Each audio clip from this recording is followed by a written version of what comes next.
In the mountains of southwestern China, there was once a quiet little town. Mornings there were wrapped in mist. Water dripped softly from the eaves. Stone paths carried the scent of damp moss. Outside the town were rice fields and still lakes. Inside were the sounds of turning pages and rising cooking smoke. Many years ago, a young couple lived in that town. The husband was a scholar. He had one great dream: to place first in the most important examination in the entire province. That single test could shape a life. It could determine status, future, even the well-being of an entire family. Each morning, before the sky began to lighten, he rose. By candlelight, he sat at his desk reciting ancient texts. Pages curled at the edges from constant turning. Ink crowded every inch of paper with careful characters.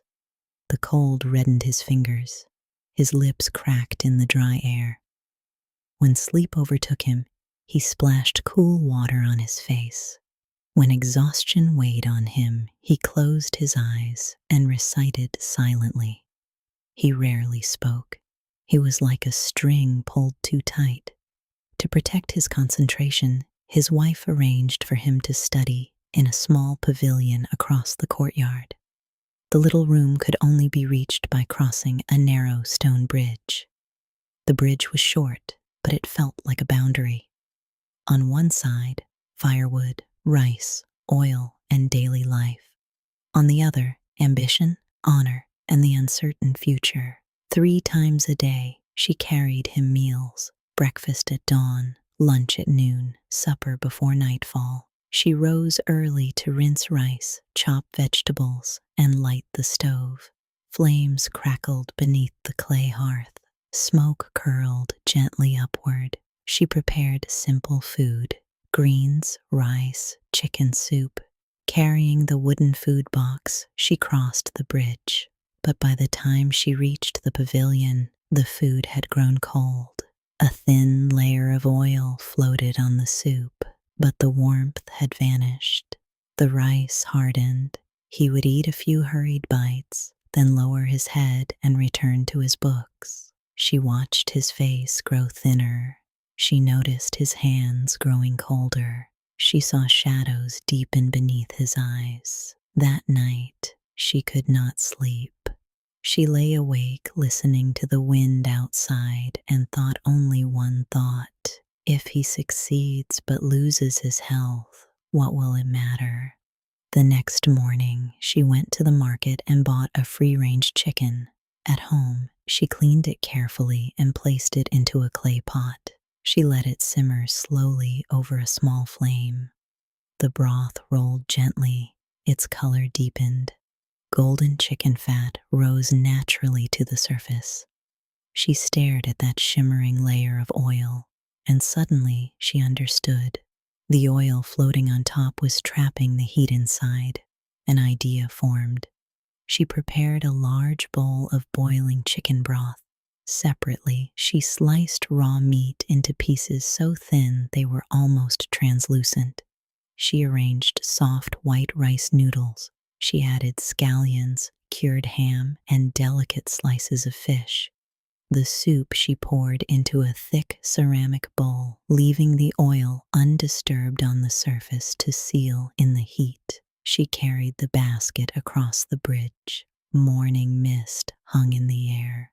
The stones were slick beneath her feet. She walked carefully. When she lifted the lid inside the pavilion, a rush of steam burst upward. The soup was still fiercely hot. She slid the raw meat into the broth, one slice at a time. The pieces changed color instantly, curling like flower petals. Then she added the rice noodles. They softened and unfurled in the broth, silky and smooth. The scholar looked up, surprised. He tasted the soup. It was clear and deeply flavorful. The meat was tender and fragrant. The noodles were soft and supple. For the first time in many days, he felt truly full. The warmth traveled from his throat to his stomach, then spread into his chest. He looked at his wife. She stood by the doorway, still holding the empty basket, a trace of worry in her expression.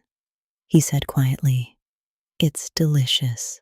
She smiled, and that smile was warmer than any title he might ever earn.